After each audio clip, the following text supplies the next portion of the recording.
নমস্কাৰ মই পৰেশ মালাকাৰ প্ৰাসংগিক প্ৰশ্নলৈ আপোনালোকক আদৰণি জনাইছোঁ আৰম্ভণিতে আমি এই ভিডিঅটো অকমান চাই লওঁচোন The sun may have set over our city this evening, but as Eugene Debs once said, I can see the dawn of a better day for humanity.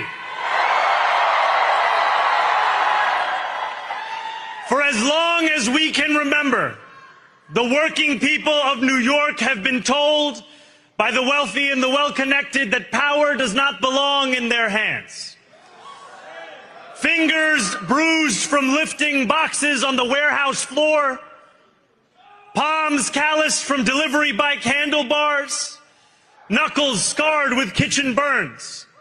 These are not hands that have been allowed to hold power. And yet over the last 12 months, you have dared to reach for something greater. এওঁ হৈছে জোৰহান মাম্বানী তেওঁ New York চিটিৰ mayor হিচাপে নিৰ্বাচিত হৈছে আৰু জোৰহান মাম্বানীৰ এই তেজস্বী ভাষণটো আপোনালোকে দেখিছে অগ্নি বৰ্ষা তেজস্বী ভাষণ এই ভাষণটোৰ সম্পূৰ্ণ পাঠ গোটেই ভাষণটো মই অসমীয়ালৈ অনুবাদ কৰি কালি আপোনালোকৰ আগত তুলি ধৰিম কিন্তু মই আজি জোৰহান মাম্বানীৰ এই যে ঐতিহাসিক বিজয় সেই বিজয়ৰ তাৎপৰ্য কি সেই বিষয়ে দুটামান কথা মই ক'ব বিচাৰিছোঁ মই ৰাতিপুৱা তাৰ 6টা পইণ্ট যে কি কাৰণে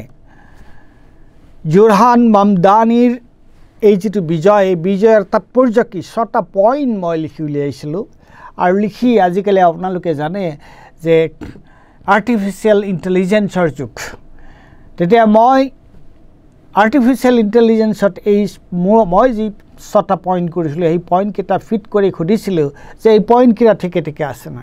তাৰ পিছত তেওঁলোকে মোক আৰু 3টা পইণ্ট তাত যোগ দিছিলে কিন্তু মোৰ যিকেইটা পইণ্ট মই যিকেইটা কথা কৈছিলোঁ সেইকেইটা কথা তেওঁলোকে কৈছে যে সেইকেইটাই হৈছে মেইন কথা জোৰহান মাম্বানী তেওঁৰ দেউতাক ৱাগাণ্ডাৰ তেওঁৰ জন্ম ৱাগাণ্ডাত হৈছিল তেওঁৰ দেউতাকৰ নাম হৈছে মাহমুদ মাম্বানী আৰু মাক হ'ল মীৰা নায়াৰ মাহমুদ মাম্বানী এগৰাকী প্ৰখ্যাত পণ্ডিত আৰু তেওঁৰ অধ্যয়নৰ গৱেষণাৰ তেওঁৰ বিষয় হৈছে এই যেটো আমাৰ কলোনিয়েল পাষ্ট এই যে প্ৰথম বিশ্বই তৃতীয় বিশ্বৰ দেশবোৰত কি ধৰণৰ শোষণ শাসন চলাই সেইটো এডৱাৰ্ড ছেইড বা অন্যান্য স্কলাৰসকলে যিবোৰ অধ্যয়ন কৰিছিল আৰু মীৰা নায়াৰ আপোনালোকে জানে যে তেওঁৰ সালাম বম্বে বিখ্যাত চিনেমা তেওঁলোকৰ পুত্ৰ হৈছে জোৰহান মাম্বানী তেওঁ এই মেয়ৰ আমেৰিকাৰ নিউয়ৰ্ক চিটি আৰু নিউয়ৰ্ক চিটি কি নিউয়ৰ্ক চিটি হৈছে সমগ্ৰ বিশ্বৰ অকল আমেৰিকা যুক্তৰাষ্ট্ৰৰ নহয় নিউয়ৰ্ক চিটি হৈছে সমগ্ৰ বিশ্বৰ ফাইনেন্সিয়েল কেপিটেল অৰ্থনৈতিক ৰাজধানী আমাৰ ভাৰতবৰ্ষৰ যেনেকুৱাকৈ অৰ্থনৈতিক ৰাজধানী আমাৰ ৰাজনৈতিক ৰাজধানী হ'ল দিল্লী কিন্তু এতিয়াও ভাৰতৰ অৰ্থনৈতিক ৰাজধানী হৈছে মুম্বাই গতিকে আমেৰিকাৰ অৰ্থনৈতিক ৰাজধানী হ'ল নিউয়ৰ্ক আৰু আমেৰিকাৰে নহয় সমগ্ৰ বিশ্বৰ অৰ্থনৈতিক লেনদেনৰ মূল কেন্দ্ৰবিন্দু হৈছে নিউয়ৰ্ক এতিয়া সেই নিউয়ৰ্কৰ যি মেয়ৰ সেই মেয়ৰ পদৰ কাৰণে সেই নিউয়ৰ্কৰ মেয়ৰ পদটো কিমান গুৰুত্বপূৰ্ণ পদবী আৰু সেই মেয়ৰ পদটোত জয়ী হৈছে জোৰহান মাম্বানী আৰু জয়ী হৈ তেওঁ কালি যিটো ভাষণ দিছে মইতো কম যে আমাৰ বিৰোধী পক্ষৰ যিবোৰ নেতা আছে তেওঁলোকে তেওঁৰ ভাষণটো খুব মনোযোগেৰে শুনা উচিত আৰু তেওঁলোকৰ কাৰণে সেই ভাষণটোত শিক্ষাপদ কথা শিকিবলগীয়া কথা বহুত আছে এটা মই 6টা পইণ্ট কৈছিলোঁ যে কি কাৰণে জুৰহান মামদানি জুৰহানৰ এই যে ঐতিহাসিক যে বিজয় এই বিজয়ৰ তাৎপৰ্য কি প্ৰথম কথাটো হৈছে যে আপোনালোকে জানে সম্প্ৰতি আমেৰিকাৰ যিজন ৰাষ্ট্ৰপতি ডোনাল্ড ট্ৰাম্পৰ ৰাজনীতি কি আপোনালোকে গম পায় যে ডোনাল্ড ট্ৰাম্প কেনেকুৱা এজন অহুবলীয়া এজন ৰাষ্ট্ৰপতি আৰু তেওঁৰ মূল ফিলছফি মূল কথাটো কি যে মূল কথাটো হৈছে তেওঁ এই যিটো corporate he is the representative of corporate world গতিকে তেওঁ যিবোৰ কাম কৰে তাৰ ঠিক বিপৰীত কাম বা তেওঁ যিবোৰ কথা কয় তাৰ ঠিক বিপৰীত মতাদৰ্শৰ ব্যক্তি হৈছে জুৰহান মামদানি প্ৰথম মই কম সেইকাৰণে কৈছোঁ যে যিটো সাধাৰণভাৱে কৈছোঁ যে জুৰহান মামদানিৰ বিজয় ডোনাল্ড ট্ৰাম্পৰ পৰাজয় আৰু 2 নম্বৰ কথাটো মই কি ক'ম 2 নম্বৰ কথাটো ক'ম যে জুৰহান মামদানিৰ যিটো জয় সেই জয়টো হৈছে সাধাৰণ মানুহৰ নিউয়ৰ্ক চহৰত থকা সাধাৰণ মানুহৰ শ্ৰমিক শ্ৰেণীৰ খাটি খোৱা মানুহৰ দুখীয়া গৰীব মানুহৰ বিজয় কিয় যে তাত নিউয়ৰ্ক চহৰ এখন বিখ্যাত চহৰ মই আগতে কৈছোঁ তাত যিটো ঘৰৰ যিটো ভাড়া সেই ভাড়া সাংঘাতিক ধৰণৰ তাত মানুহ ৰাস্তাত ফুটপাথত মানুহ থাকিব লগা হয় আৰু তাত যিটো জীৱন ধাৰণৰ তাৰ যিটো মান সেইটো অসম্ভৱ খৰচী আৰু সেইকাৰণে জুৰহান মামদানি কৈছে যে এতিয়া তাত ঘৰৰ ভাড়া ফ্ৰীজ কৰিব আৰু ৱৰ্কিং ক্লাছৰ মানুহে তেওঁলোক যাতে তাত সুচলভাৱে থাকিব পাৰে তাৰ ব্যৱস্থা কৰিব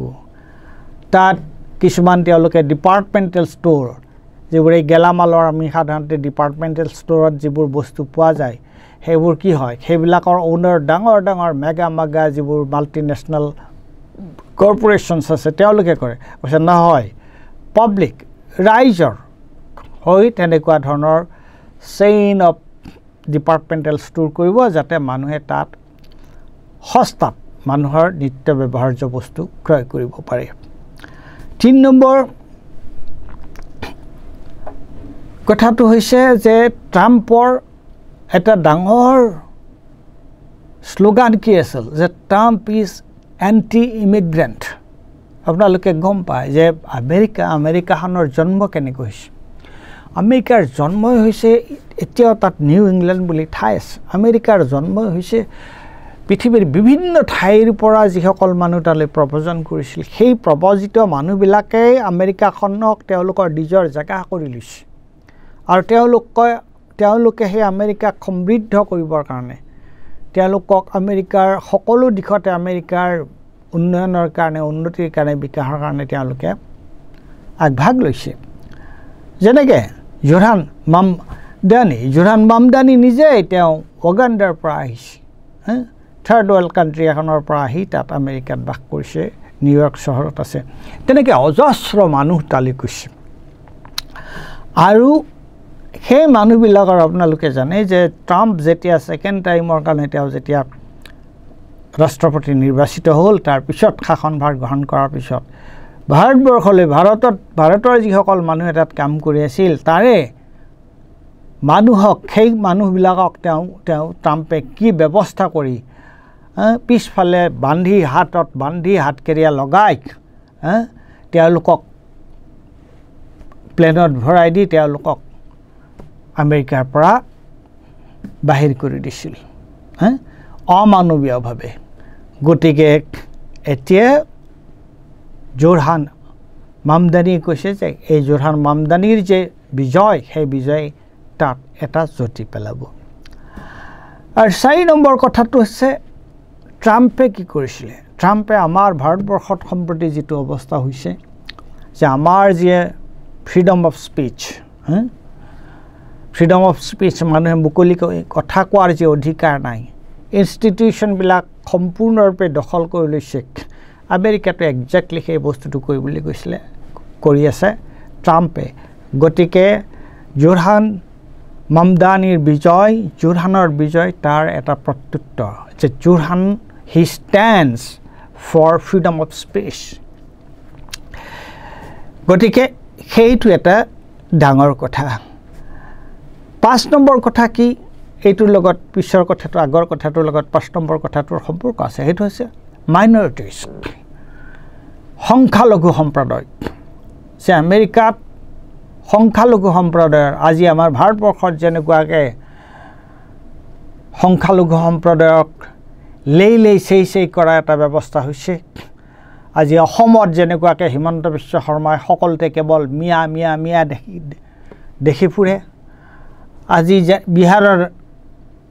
নিৰ্বাচনত যেনেকুৱাকৈ তেওঁলোকে মুছলিম বিদ্বেষ এটা তেওঁলোকে চাৰিওফালে মুঘল মুছলিম এইবোৰ নকবলগীয়া কথাবিলাক তেওঁলোকে যে কয় আমেৰিকাটো এক্সাক্টলি সেইটো এটা মুছলিম ইছলামোফোবিয়া এতিয়া জোৰহান নিজে এজন ইছলাম ধৰ্মাৱলম্বী মানুহ গতিকে তেওঁ কৈছে যে yes I am a social democrat and I belong to a Muslim community আৰু তাৰ কাৰণে মোৰ কোনো আপত্তি নাই মই সেইটো কথা ক'বলৈ মই বেয়া নাপাওঁ মই সগৌৰৱেৰে সৈতে কওঁ এইটো কথা গতিকে এটা হৈছে যে মাইনৰিটিজবিলাকৰ সংখ্যালঘু সম্প্ৰদায়ৰ এইটো এটা জয় বুলি ক'ব পৰা যাব 6 নম্বৰৰ কথাটো অত্যন্ত গুৰুত্বপূৰ্ণ সেইটো হৈছে কি আপোনালোকে আমি জানো আমি সকলোৱে গম পাইছোঁ যে সম্প্ৰতি কি হৈছে ইজৰাইলে গাজাত কি অৱস্থা কৰিছিলে ইজৰাইলে গাজাক বৌদ্ধ ভূমিত পৰিণত কৰিছে আৰু ইজৰাইলে পেলেষ্টাইনৰ ওপৰত এই যে অত্যাচাৰ কৰি থাকিব পাৰিছে তাৰ মূলতে কোন তাৰ মূলতে আমেৰিকা তাৰ মূলতে ডোনাল্ড ট্ৰাম্পৰ সহায় নোহোৱা হ'লে ডোনাল্ড ট্ৰাম্পৰ সমৰ্থন প্ৰত্যক্ষ পৰোক্ষ সমৰ্থন নোহোৱা হ'লে ইজৰাইলে গাজাক বৌদ্ধ ভূমিলৈ ৰূপান্তৰিত কৰিব নোৱাৰে আৰু জোৰহান এই ইজৰাইলৰ সম্পূৰ্ণ বিৰোধী তেওঁ পেলেষ্টিনিয়ান জনসাধাৰণৰ পক্ষে আৰু নেতান্যাহু ইজৰাইলৰ যে প্ৰেছিডেণ্ট বেঞ্জামিন নেতান্যাহু তেওঁৰ সম্পূৰ্ণ বিৰোধী তেওঁৰ অৱস্থান এতিয়া এইকেইটা মই কৈছিলোঁ তাৰপিছত আৰ্টিফিচিয়েল ইণ্টেলিজেন্সে আৰু 3টা মতামত দিছে আৰু সেইকেইটাও কিন্তু কম গুৰুত্বপূৰ্ণ নহয় এই যে নিৰ্বাচনটোত জিকিলে জোৰহানে এই নিৰ্বাচনটোত জিকোতে তাত আমেৰিকাৰ নিউয়ৰ্ক চিটিৰ এইবাৰ প্ৰথমবাৰৰ কাৰণে 30 বছৰৰ তলৰ 2,50,000 first time voters they voted for Zohran Mamdani এইটো এটা অত্যন্ত গুৰুত্বপূৰ্ণ কথা আৰু অন্য এটা কথা হৈছে যে সদায় আমি শুনি থাকোঁ 8 নম্বৰ কথাটো কি যে সদায় আমি শুনি থাকোঁ ইয়াত আমাৰ কথাটো হৈছে উইনেবিলিটি আৰু তাত তেওঁলোকে কৈছিলে ইলেক্টেবিলিটি অৰ্থাৎ কোনবোৰ মানুহে জয়ী হ'ব নিৰ্বাচন খেলিব পাৰে নিৰ্বাচন জয়ী হ'ব পাৰে নিৰ্বাচন খেলিবৰ কাৰণে কোটি কোটি টকা লাগিব ধন জন তেনেকুৱা মানুহে নিৰ্বাচন যাৰ হাতত পইচা নাই সি নিৰ্বাচন জিকাৰ কথাটো ভাবিবই নোৱাৰে এই যিটো কথা সেইটো এটা ভুৱা মিথ বুলি জোৰহানৰ যে নিৰ্বাচনী যি বিজয় সেই নিৰ্বাচনী বিজয় হেতুক এটা ভুল বুলি প্ৰমাণ কৰিলে তাৰপিছত 9 নম্বৰ কথাটো হেতু অত্যন্ত গুৰুত্বপূৰ্ণ কথা এতিয়া মই আগতে কৈছো যে ডোনাল্ড ট্ৰাম্পে কি কৰিছে আপোনালোকে জানে যে ডোনাল্ড ট্ৰাম্পে শিক্ষা স্বাস্থ্য এইবোৰৰ ক্ষেত্ৰত তেওঁ যিবোৰ ফটকি দিছিল যিবোৰ ৰাজহ নিৰ্ধাৰণ কৰিছিল সেইবিলাক কমাই আনিছে বিশ্ববিদ্যালয়ক তেওঁ হাৰ্ভাৰ্ড বিশ্ববিদ্যালয় গ্ৰান্ট তেওঁ কাটি দিব বিচাৰিছে যে বিশ্ববিদ্যালয়ত যদি পেলেষ্টাইনৰ সমৰ্থন কৰা ছাত্ৰই যদি তাত কিবা অনুষ্ঠান কৰে তেতিয়াহলে তাত হেতু কৰিব নোৱাৰিব তেনেকুৱা হাজাৰটা বাধা দিখেত আৰু তেওঁলোকৰ ফান্ড কাট কৰিব তেওঁলোকলৈ পইচা নিদিব গতিকে জোৰহানে প্ৰথমে কৈছে যে ইতিমধ্যে প্ৰক্ৰিয়া আৰম্ভ কৰিছে যে তাৰ লিগেল আইনী ব্যৱস্থা এই ধৰণৰ কামবোৰ যাতে কৰিব নোৱাৰে আৰু গুৰুত্বপূৰ্ণ কথা হ'ল এইটো যে জোৰহান মামদানিৰ যিটো নিৰ্বাচন এই যিটো তেওঁ যে নিৰ্বাচন খেলিছে সেইটো হৈছে যে এইটো এটা 5 মাহৰ এটা পৰিক্ৰমা তাত দুটা পৰ্যায় থাকে এটা হৈছে প্ৰাথমিক আৰু এটা হৈছে চূড়ান্ত প্ৰাথমিক পৰ্যায়ৰ নিৰ্বাচন অনুষ্ঠিত হৈছিল জুলাই মাহত আৰু তেতিয়া সেই নিৰ্বাচনত জোৰহান মামদানি বিজয় হৈছিল আৰু এই নৱেম্বৰত এইটো হৈছে চূড়ান্ত পৰ্যায়ৰ নিৰ্বাচন আৰু গুৰুত্বপূৰ্ণ কথা হৈছে এইটো যে সেই কথাটোৱে আমাৰ বিৰোধী যিবিলাক ইয়াত নেতা আছে তেওঁলোকে এইবোৰ কথা এই কথাবিলাক গুৰুত্ব মন কৰা উচিত যে আমাৰ যেতিয়া এই বিৰোধী নেতা বা বিৰোধী পক্ষৰ কথা আহে তেওঁলোকে ৰাজনীতি কৰাৰ কথা আহে তেওঁলোকে কয় যে আমাৰ হাতত টকা পইচা নাই আমি কেনেকুৱাকৈ বিজেপিৰ ইমান পইচা বিজেপিৰ হাতত পইচা ধন আছে বিজেপিৰ হাতত ৰাষ্ট্ৰযন্ত্ৰ আছে তেওঁলোকৰ লগত আমি কেনেকুৱাকৈ ফেৰ মাৰিম তেওঁলোকৰ লগত কেনেকুৱাকৈ ফেৰ মাৰিব আপোনালোকে তাৰ উদাহৰণ জ্বলন্ত উদাহৰণ হৈছে জোৰহান মামদানিৰ এই যে তেওঁ নিউয়ৰ্কৰ মেয়ৰৰ যিটো ইলেকশ্যনত তেওঁ যে জিকিল সেই কিয়নো জোৰহান মামদানিৰ লগত তেনেকুৱা কোনো ধনাঢ্য ব্যক্তি নাছিল তেওঁ সাধাৰণ মানুহ প্ৰায় 1000 ভলেণ্টিয়াৰ আছিল তেওঁৰ আৰু তেওঁলোকে চুকে কোনে গৈ এই নিৰ্বাচনী প্ৰচাৰ তেওঁ চলাইছে আৰু তেওঁলোকৰ নিৰ্বাচনী প্ৰচাৰৰ বলত আৰু সেই নিৰ্বাচনী প্ৰচাৰৰ মূল চালিকা শক্তি হৈছে এই যিবোৰ ৱৰ্কিং ক্লাছ গৰীব মাৰ্জিনেলাইজ পিপল দুখীয়া মানুহ ফুটপাথত কাম কৰা মানুহ চাহৰ দোকান দিয়া মানুহ মাইগ্ৰেণ্ট বিভিন্ন ঠাইৰ পৰা আহি আমেৰিকাত আশ্ৰয় কৰি আমেৰিকাত কিবা এটা কৰ্ম সংস্থাপন দিয়া মানুহ সেইবোৰ মানুহে তেওঁলোকে লগ লাগি তেওঁলোকে পইচা তুলি জোৰহান মামদানিক আজি আমেৰিকাৰ দৰে নিউয়ৰ্ক চিটিৰ দৰে চিটিৰ তেওঁক মেয়ৰ কৰিবলৈ তেওঁলোকে কৰিব পাৰিছে আৰু জোৰহান মামদানিয়ে তেওঁ বিজয়ী হৈ যিটো তেওঁ বক্তৃতা দিছে সেই বক্তৃতাটো শুনিলে আপোনালোকৰ গাৰ নোম শিয়ৰি উঠিব আৰু তেওঁ জৱাহৰলাল নেহৰুৰ কথা কৈছে Standing before you, I think of the words of Jawaharlal Nehru. A moment comes but rarely in history when we step out from the old to the new, when an age ends and when the soul of a nation long suppressed finds utterance. Tonight we have stepped out from the old into the new. So let us speak now with clarity and conviction that cannot be misunderstood about what this new age will deliver and for whom. This will be an age where New Yorkers expect from their leaders a bold vision of what we will achieve, rather than a list of excuses for what we are too timid to attempt. তেওঁ জৱাহৰলাল নেহৰুৰ কথা কৈছে জৱাহৰলাল নেহৰুৱে যেতিয়া ইয়াত ভাৰতবৰ্ষ স্বাধীন হোৱাৰ পিছত 1947 চনৰ 15 আগষ্ট ৰাতি জৱাহৰলাল নেহৰুৱে যিটো ভাষণ দিছিল পাৰ্লিয়ামেণ্টত জোৰহান মামবানীয়ে সেই ভাষণটোৰ কথা কৈছে নেহৰুৰ ট্ৰেষ্ট টু ডেষ্টিনি কৈছে এটা নিশা আৰু প্ৰথম ভাষণটোৱে আৰম্ভ হৈছে এনেকৈ যে আন্ধাৰ নামি আহিছে নিউয়ৰ্কত চহৰত সূৰ্য অস্ত গৈছে কিন্তু সেই সূৰ্য অস্ত যোৱাৰ মাজত যেনে এটা নতুন প্ৰভাতৰ আৰম্ভণি হৈছে আৰু সেই নতুন প্ৰভাতটো হৈছে কি এই নতুন প্ৰভাতটো হৈছে এই যে খাটি খোৱা এই যে শ্ৰমিক শ্ৰেণী এই যে দুখীয়া শ্ৰেণী এই যে গৰীব শ্ৰেণীৰ দুখীয়া শ্ৰেণীৰ প্ৰতিনিধি জোৰহান মামদানি তেওঁ গৰীব শ্ৰেণী দুখীয়া শ্ৰেণীৰ হাত ধৰি তেওঁ বিজয়ী হৈছে আৰু আমেৰিকাৰ ইমান শক্তিবান ইমান শক্তিশালী যি party conservative party Republican party তাৰ প্ৰাৰ্থীক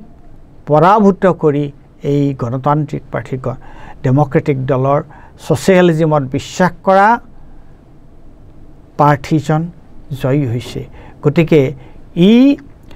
জোৰহান মামদানিৰ যি বিজয় সেই বিজয় কেৱল নিউয়ৰ্ক চিটিৰ কাৰণে যে আশাৰ বাতৰা কঢ়িয়াই আনিছে তেনেকুৱা নহয় এই সমগ্ৰ বিশ্বৰ কাৰণে এই সমগ্ৰ বিশ্বৰ শ্ৰমিকসকলৰ কাৰণে দুখীয়া শ্ৰেণীৰ মানুহৰ কাৰণে প্ৰান্তীয় বৰ্গৰ মানুহৰ কাৰণে এই আশাৰ বতৰা কঢ়িয়াই আনিছে আৰু তেওঁৰ যিসকলে তেওঁৰ বক্তৃতাটো শুনে সেই বক্তৃতাটোৰ আমাক সেই আশাৰ বতৰা দিয়ে আৰু তেওঁ ইতিমধ্যে কৈছে যে 1 জানুৱাৰীত তেওঁ নিউয়ৰ্ক চিটিৰ মেয়ৰ হিচাপে তেওঁ শপত ল'ব আৰু সেই দিনৰ পৰাই আমেৰিকাৰ নিউয়ৰ্ক চিটিৰ ইতিহাসৰ চকা অন্য ধৰণে ঘূৰিবলৈ আৰম্ভ কৰিব ধন্যবাদ